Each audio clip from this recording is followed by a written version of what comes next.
Hello and good morning, my beautiful friends. I wanted to come in and talk to you about something that just is continually showing up in clients that I'm working with, and conversations that I've been having over the last couple of weeks. And I thought this is something that really, we need to get our heads around. The amount of angst and um, confusion when it comes to what does it look like to be spiritual? Like, what do I need to be doing? What does spirituality even mean? There's so much wondering if they're doing it right. So I just wanted to speak into a couple of things that might help you to manage this. So with the clients that I work with, we don't tend to look outside of ourselves. We tend to go inwards. So I was just explaining to someone before, how do we know if something's right for us? If you're sitting there going, oh, I wonder, is that right? Or is that not right? Or is this right? That's not right for you. There needs to be a little bit more delving into it. So, what am I talking about? There is so much noise out there in the world right now. There's so much noise on Facebook. There's so much noise on Insta, on fucking TikTok, on all of the things. Everybody's telling you what it should look like for you. The only person that actually knows is you. So, how do you know what spirituality means for you? You ask yourself. So, for people, I actually like to get a pen and paper and just put at the top of the page, what does spirituality mean for me? And then just start to write it. Because I've got people judging themselves because they don't know what a certain crystal is. They're judging themselves because they know nothing about breath work, or that they know nothing about Reiki, or they can't do that. Am I supposed to learn Reiki? Am I supposed to do this? Am I supposed to study Buddhism? Am I supposed to study this thing where, it's very disciplined? Like, if I'm not being disciplined, am I not spiritual? And I just had a lady say to me then, what if, does it mean I need to give up my wine? I go, none of the above even makes any, no, you don't have to do any of that. What is spirituality? Spirituality is that inward experience of yourself to find out and be the best version. Actually, meet yourself on a really intimate, an intimate experience of you, to find out who you are, what are your beliefs, what do you like, what you don't like, what do you stand for, what do you stand against, what is it that really sets your heart, what are you doing when you're just like, oh my God, the time's just flowing and I've been doing that. That was amazing. To really meet yourself in all of your glory and not deny any of it. I spend a lot of time with people who are judging the absolute shit out of everything they do, everything they see, everything they feel or experience. They're judging themselves continually. Spirituality is coming to peace with all of who you are.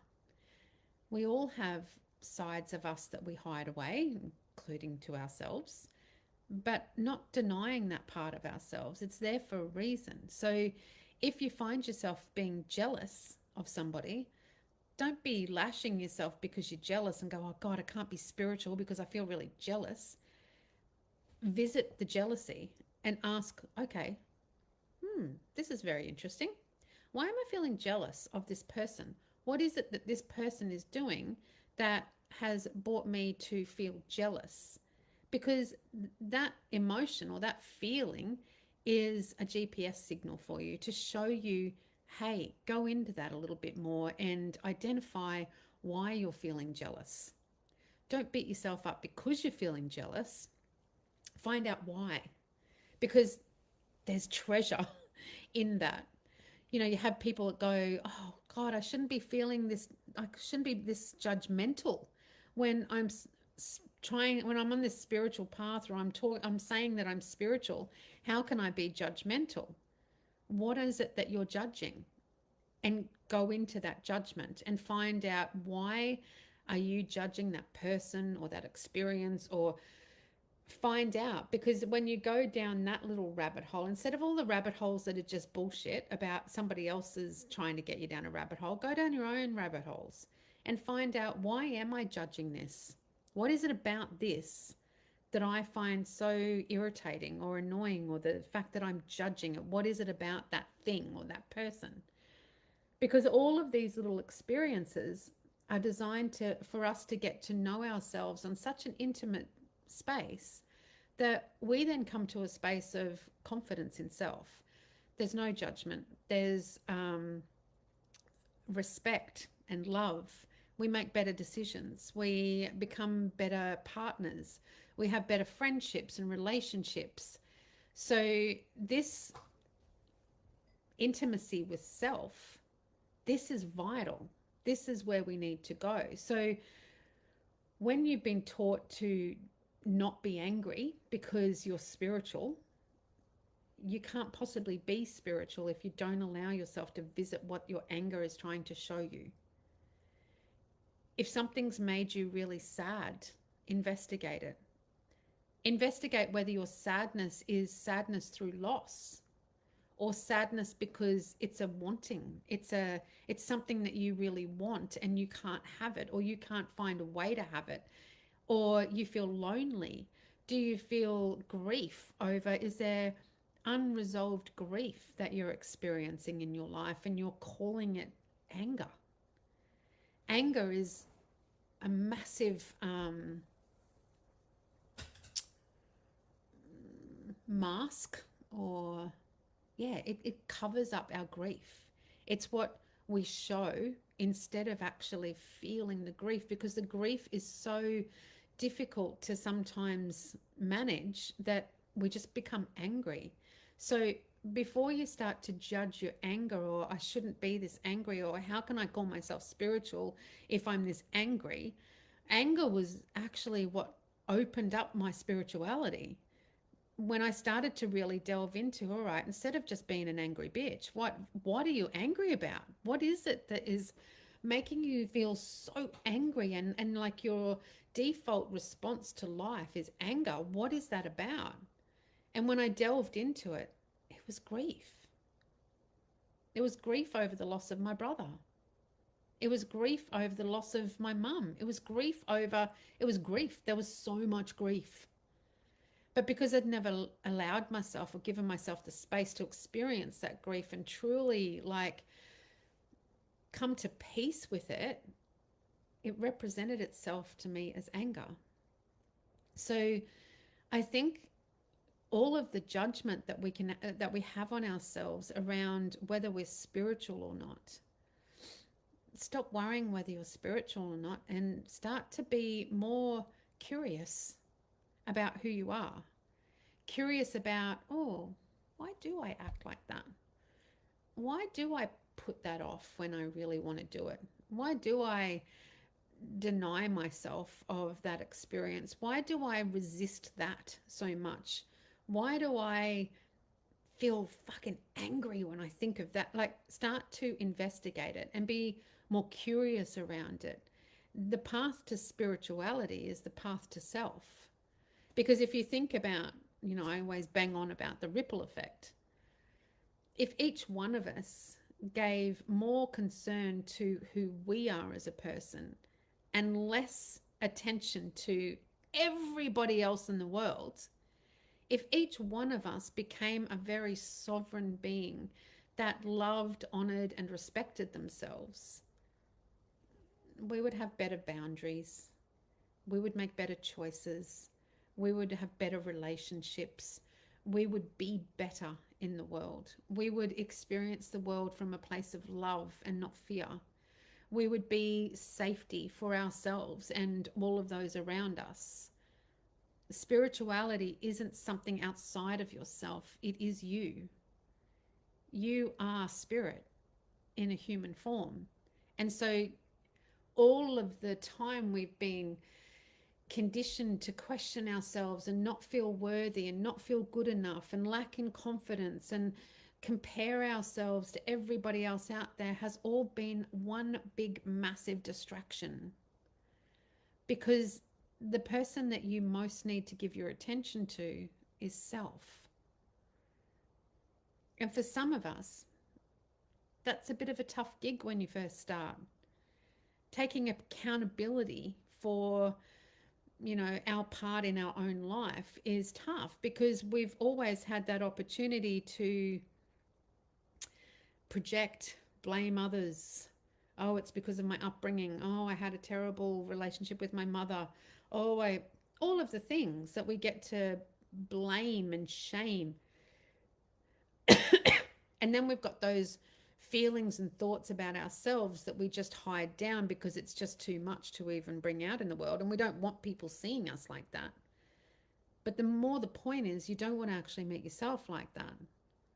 And yet, that's where the treasure lies. When you get to the point where you can sit with self and talk through what's going on in your head. Something that I shared with the lady before was what really changed things for me was when I started to not just think it. I would have all these looping negative, destructive thoughts around myself. When I started to speak them, they lost their power over me. So one day I remember I was so fucking angry. Oh my God, the anger had just like completely taken me over. And what used to happen a lot was with my anger, it would then turn on myself. I'd turn on myself and I would be all the worst things in the world.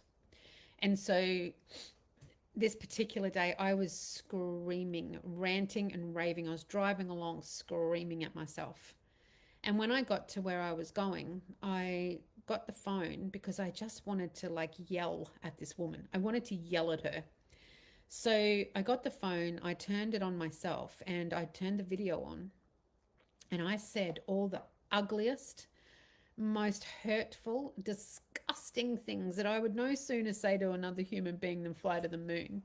But I said them all to myself. And then when I'd finally finished and I'd exhausted myself with how angry I was, I'd completely exhausted the anger, I rewatched it.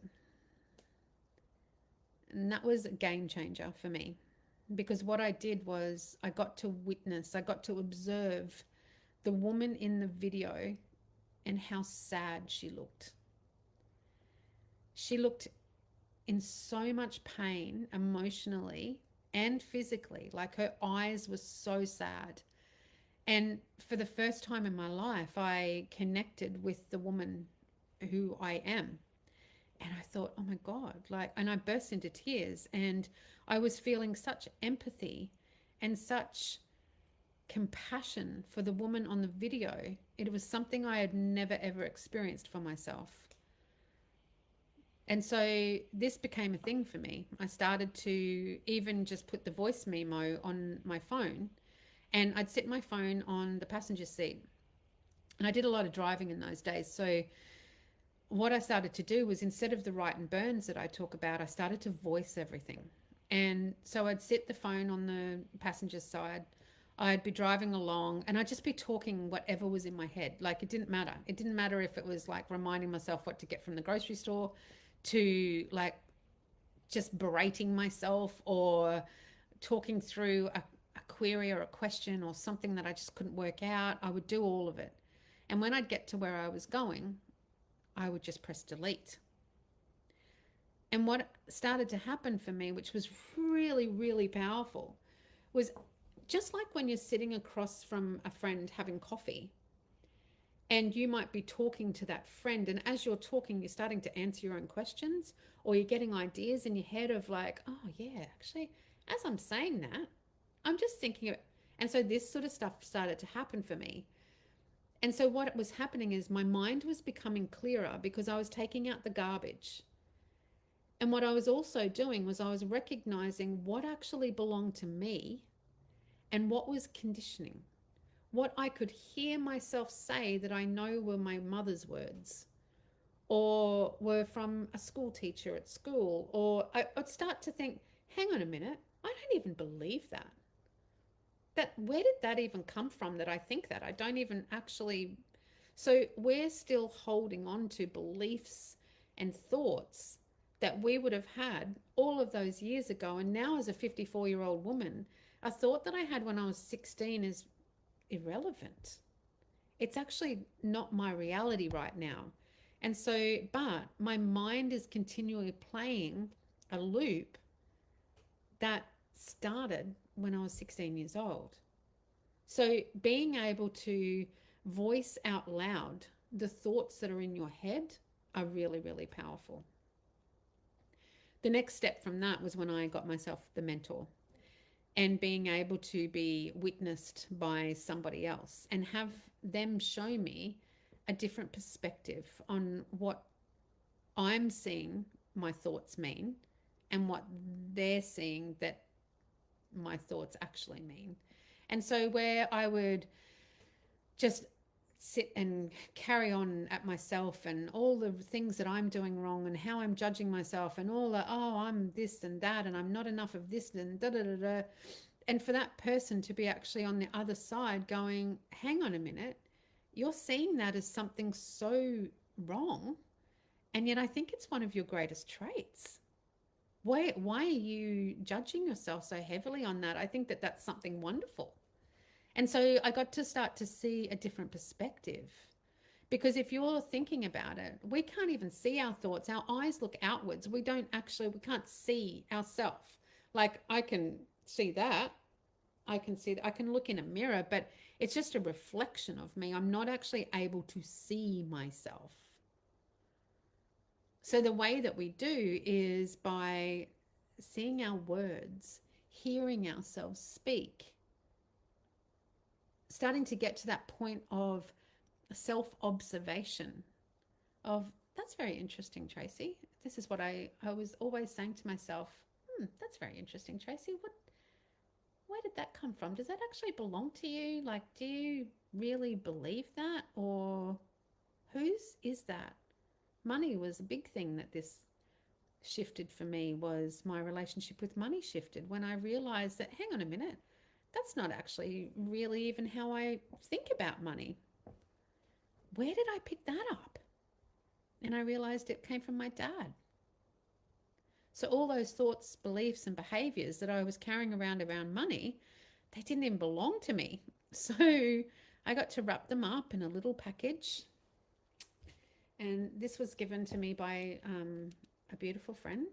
And I carry this with me. I sit this with me at my desk because this reminds me, and I get to show clients as well, is, when you find a thought, a belief, or a pattern of behavior that does not belong to you, you can energetically wrap it up in a nice little present, and you can energetically hand it back to the person that it does belong to. And then you can just get on with your business. So I just really felt to come in today and just talk to you about, what does spirituality look like? Spirituality is a relationship with yourself where you don't deny any part of yourself. Every part of you is valid in your story, and meeting every part of you with, okay, that's really interesting. Be a bit curious about it. Learn about yourself in a way that you've never given yourself the space. I hope somewhere along that it gave one of you something to think about. Have a great day.